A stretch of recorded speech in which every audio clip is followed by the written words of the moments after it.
Hey everybody, thanks for joining us today here at the Long Beach Post live chat. I am joined by Jennifer Ponce. She's the Chief Health Education and Promotion Officer for TCC Family Health Clinic. It's based here in Long Beach, and she's also an adjunct professor with Cal State Fullerton. And your host today is me, Sebastian Echeverry. Jennifer, thanks so much for joining us. Thank you for inviting me. Yeah. So, Education and Promotion Officer, what exactly is that? Can you kind of walk me through what you do?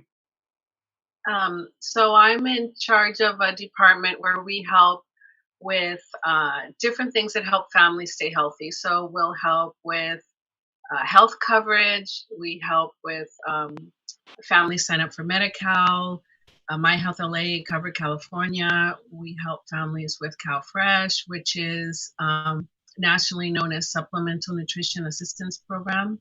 And that used to be referred to as food stamps back in the day. We also help families with transportation. Sometimes they are not able to get to their specialty appointment, or they need to go and apply for like a driver's license or something. We help them get there. And then we also help with um, utility discount programs, and we also have a medical legal partnership with Legal Aid Foundation of Los Angeles that helps families with their legal rights.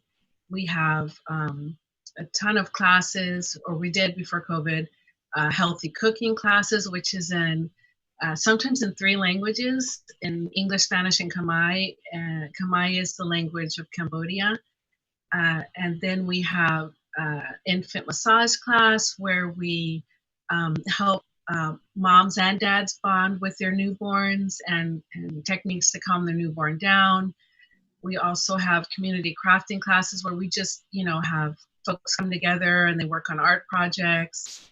And that helps families to not feel so isolated, so socially isolated.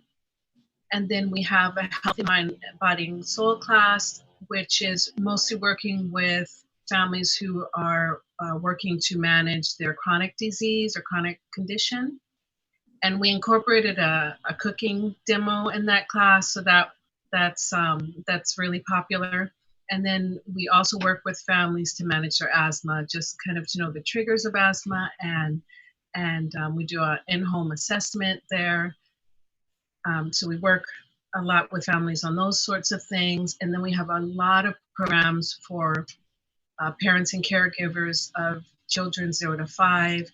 And it's really about building meaningful relationships with these families, and then just really helping to draw out their strengths and lift them up so that they can support their children, and have children that are physically, socially, and emotionally healthy. And then we also help families with um, diapers and things like that, and clothing, and basic items for babies through our Baby to Baby, our partnership with Baby to Baby. And then we're also involved in a lot of promotion. So we've been promoting the Census 2020 since it started, and then year round we do voter registration. And then a lot of this work we do in part, most of the work we do with partners, and that's really the key part of this. So we partner we have state partners, local partners, Long Beach Forward, from locally here, Long Beach Forward, to nationally, the American Health Association. So we do a lot of partner work, and so I kind of manage all of that. So that's my role here. Right, and that sounds like a lot of hats in itself. Like you wear a lot of hats. So I'm guessing a lot of this had to have been in person, maybe hosting events or actually communicating with a lot of families in person. Now, that being said, moving forward in the world we live today with the the pandemic going on, how has that kind of affected the way you work in that field?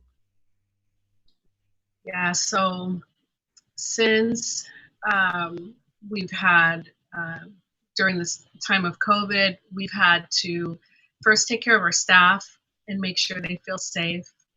And so what we did is we just adjusted even our seating arrangements so that we were 6 feet apart. We went to having home work from home uh, days from 1 to 5 days a week. And then we really just were sure to promote self-care for our staff. And then for our patients and our families, we moved to assisting everyone over the telephone initially. And what we did is we just started calling our patients, and we did wellness calls where we said we were, just calling to follow up on their personal health, but that we wanted to acknowledge that this was a difficult time and that a lot of families are experiencing stress and anxiety, and that we're there for here for them, and that we wanted, we were making adjustments, and that we wanted them to continue to feel confident receiving our services. And then we just simply asked them, how are you doing? And we listened. And some of those phone calls took a long time, and we're still making them, but we wanted to check in. And so we asked them about what immediate needs they had. And we had one mom who lives in Catalina Island who was experiencing, she didn't have enough money for food. So we are working with the local grocery there and seeing if she's eligible for CalFresh. Um, so we are continuing to do that, but we are finding that a lot of families don't often have the skills for, around social media. So sometimes families don't know how to download apps, or texting is difficult for them. So we also are working with them to kind of help them with the technology part of it. And then once we were able to, start making those calls, we found out that how we were going to run our classes. So we switched our classes from in-person, or the ones we could, there's still some we're working on, but we switched them from in-person to facilitating those classes through Zoom. We had one today it was at 10 today, and they had English and Spanish, and we have interpreters during the during the Zoom class. And so we did that. And then also with our home visiting programs, we have home visiting for families with children 0 to 5. And so initially those were over the phone, but now we're doing it in a platform that's HIPAA compliant. And all that means is that we're protecting patients and families' privacy. So all of their information remains private. So we're, you know, since the COVID happened, we just had to be more resourceful. We've had to look to our community partners and our local businesses to help us fill some of these gaps.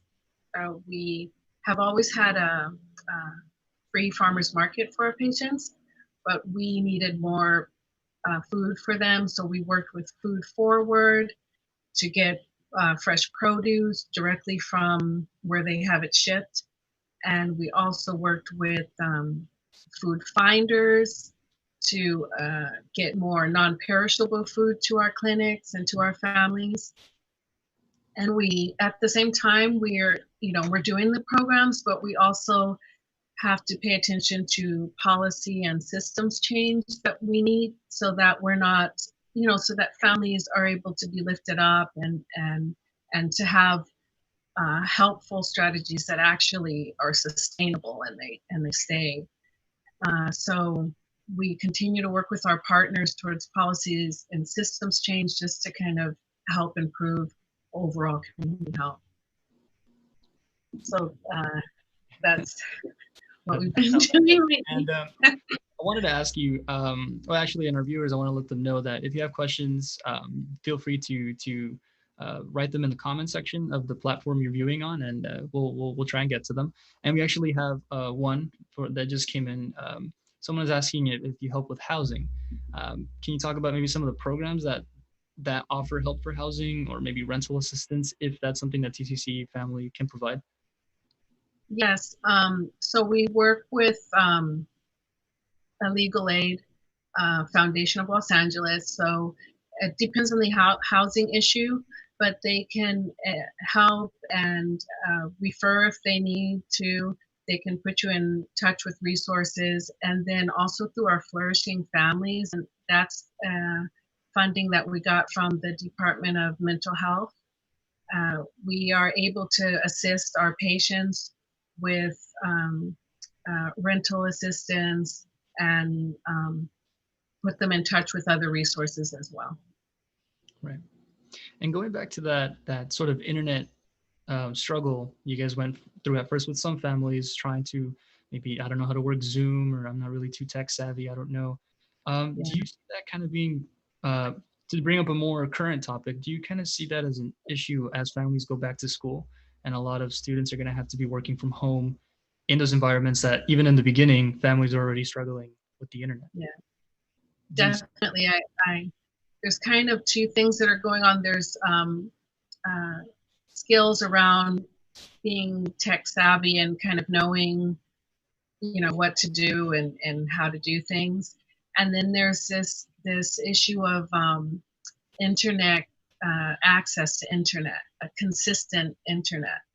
And so really, it would be helpful to have citywide free internet so that families wouldn't have to worry about that. I know that some of the cables companies stepped up and they offered free service for a while. But really, if we're going to go virtual, for families not to have to worry about that, connecting and being able to connect, and also ways for them to kind of learn how to maneuver.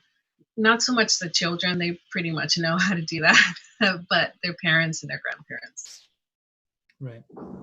And out of all the multiple issues that some of these families are going through, we've written multiple reports on housing, no, more economic and more health disparities in different parts of town. But I think one that we wanted to touch upon that we haven't really truly spoken too much about recently is food insecurity.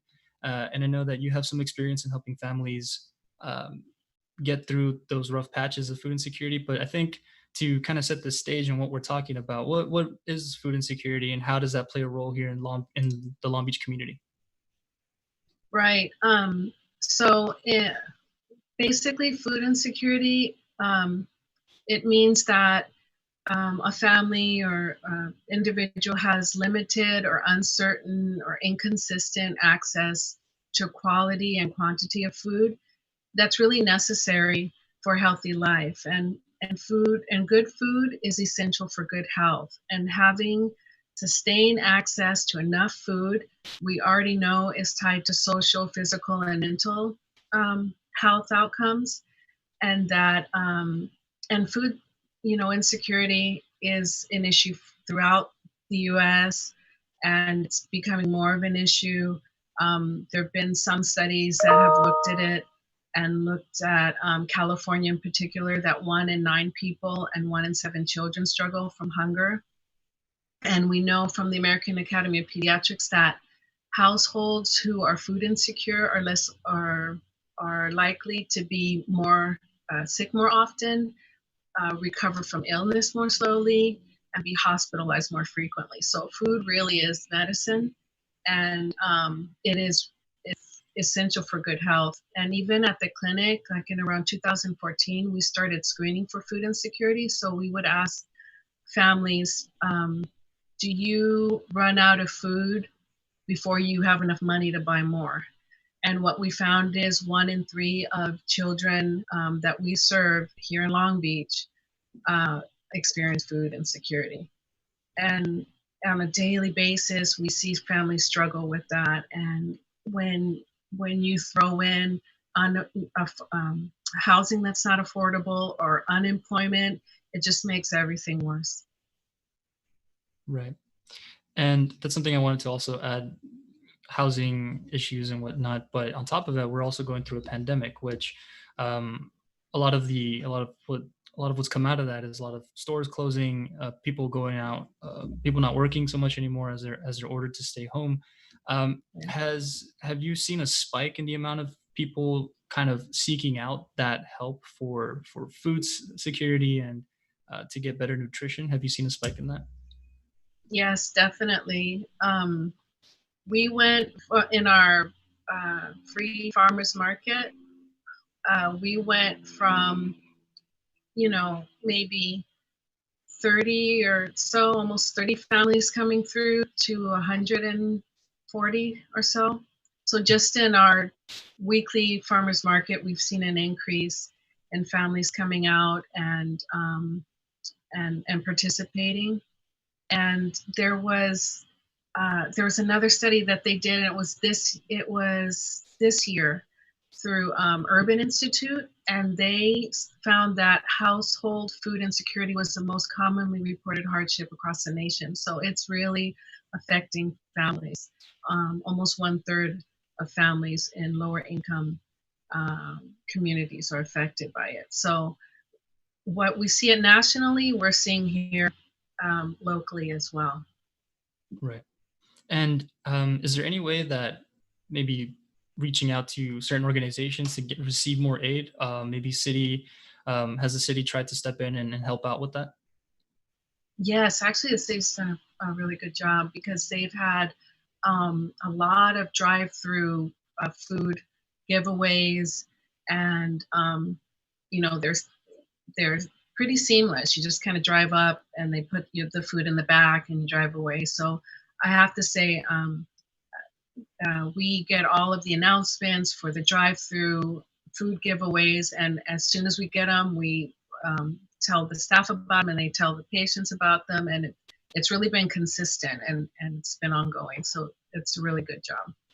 Mhm. And I shared the link for TCC Family Health's website at some point if it'll pop up in the comment section. But is there any other ways that families can reach out to your organization to receive more help? What are some of the ways they can reach out, or how can they get in contact with you guys? I do have a phone number they can call uh, somewhere around here, but I can give you that phone number too so that they can call as well. And when they call, what's kind of some of the questioning that goes on, or how does that process work? So um, they can call and ask, oh, I want to know when the farmers market is, and that's a first come first serve. So they'll just tell them when that is, or if they need to. If they have questions about Medi-Cal or My Health LA, we can put them in touch with somebody for that as well. And so they would just need to call, and then and we'll uh, connect them to the right person. Right. And moving on to another topic that you were telling me the TCC family helps with is life circumstances. Can you talk about what that is? What are some of those life circumstances and those services that you provide? Sure. So we have a program here where we work with families and individuals who have multiple chronic conditions, or maybe they're experiencing homelessness. So we will work with them if they, need help kind of finding a place to stay, or if they need other services, we can help them with that. Like we had one gentleman who had multiple chronic illnesses and he was living in his car. That's not optimal that he lives in his car, but we try to do what we can do with what we have when we have it, at that time. So um, he was concerned because his car was breaking down. So we helped him to. We found out that it was his battery, so we helped him to get the battery. And what that meant for him was that he had a way to get to his appointments. He had mobility issues, so he had a way to get to his appointments. He had a way to charge his phone. At night, he had a safe place where he had permission from the person to park there, so he could move around and go about his daily activities. And I believe last month we were able to, he's in a shelter now, so he was able to be housed. So that's good as Mhm. well. And I just want to take this moment for our viewers, if you're watching. I'm joined with Jennifer Ponce. She's the Chief Health Education and Promotion Officer for TCC Family Health. And also, if you have any questions about the topics of health education, um, food security, assistance with housing, go ahead and drop them in the comments, and we'll try and get to you, depending on the platform that you're watching. So Jennifer, I wanted to talk to you. We were chatting about how the pandemic has actually caused you guys to go from in-person meetings and talking to families more closely to now we have this distance where we got to do everything from home over Zoom or other online video conferencing platforms. But you also mentioned that it's given a bit of flexibility as well. Can you talk about that, what that flexibility is? Yeah, sure. So because um, we're in this time, we can't have patients come in. For example, if a patient or a family wants to come in to apply for Medi-Cal, we wouldn't want them to come into the clinic and expose them to anything just to fill out the paperwork. So a lot of uh, the state programs and local programs have made it so that we can take applications by phone and we can get verbal approval of the application. So that kind of flexibility to be able to take a lot of these applications, including CalFresh, by phone. And then also, um, we're able to do, for example, purchase more food for our food pantry and for the farmers market, but also assist with utility payments and rental assistance for our patients. So things like that were harder to do before. And so now we have more flexibility to do those things. Right. And we received another question from our audience. Where can community members donate food to in Long Beach? And I know you had mentioned food finders, and I'm going to go ahead and drop that link as well. However, do you know any other ways that people can get involved? Other local pantries in the area? Can you talk about that? Yeah, so there's Food Finders, which is really a neat program because it connects agencies with food. So you don't necessarily go to Food Finders as an individual to get food, but as all of the nonprofits go there to get bulks of food from them, and they kind of help us with that. And then also there's Food Finders is another agency that always could use volunteers and also help with food donations. And a lot of food forward is neat because if you have food in your backyard and you don't like want to deal with it, they'll come and they'll take all that, they'll harvest that food for you, and that can go to an agency like ours. And we've done that a couple of times with Food Forward. So those are some of the agencies. There's also LA LA Regional Food Bank. We work with them a lot. They keep us up to date on the latest CalFresh changes, but also they are a good place to donate food as well. Right. And another question we received was what can we do to advocate for food access or the supplemental nutrition assistance program, also called as SNAP? What do you recommend for people to advocate for that, to ask for more of that? What's the best way to do that? For advocacy, there are a couple of great websites to look at, and those are that can help you. They're really helpful because they keep you up to date on what's going on with the latest as far as CalFresh and any threats to CalFresh. So California Food Policy Advocates are a great organization, a great website to look at because you can see what's going on right away. And then also Public Health Advocates is another website that I use and that we use to kind of keep up to date. And so through our Long Beach, I also coordinate Long Beach Lines for Food and Fitness, and it's a coalition of community members and agency people, and we all get together and our goal really is to have healthy food options and healthy ways to be physically fit for community members. And we work together, um, on the policy and systems change work, and so when there is something that's uh, legislation that's coming through, we'll get together and we'll write letters, or we'll call our representatives to make sure that things like CalFresh aren't cut, or that the school meals, money for school meals are not cut, because those, we know, a lot of our community use it, use that and benefit from that. And obviously, there's a lot that goes into health.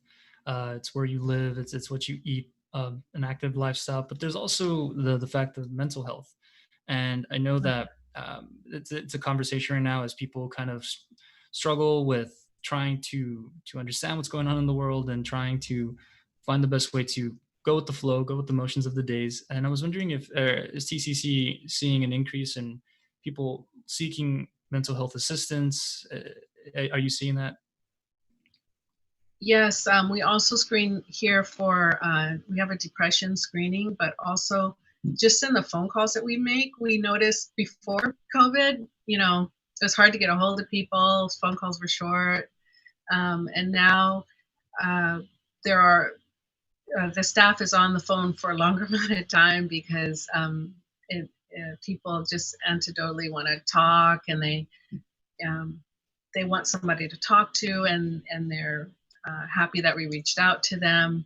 So in that sense, we see that there are more people who are reaching out to us just to talk, and just to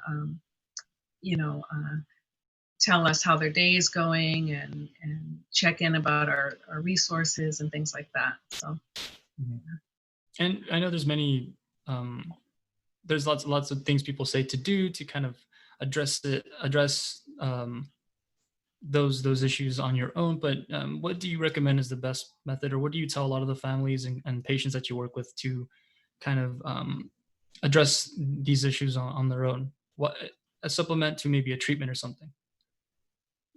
yeah, well, we encourage families to be present when they're with their other family members, to practice mindfulness, or like deep breathing, to do things that they like to do, to get moving. It doesn't matter, it doesn't have to be anything big, but if it's just walking, or if they like to dance, to do that.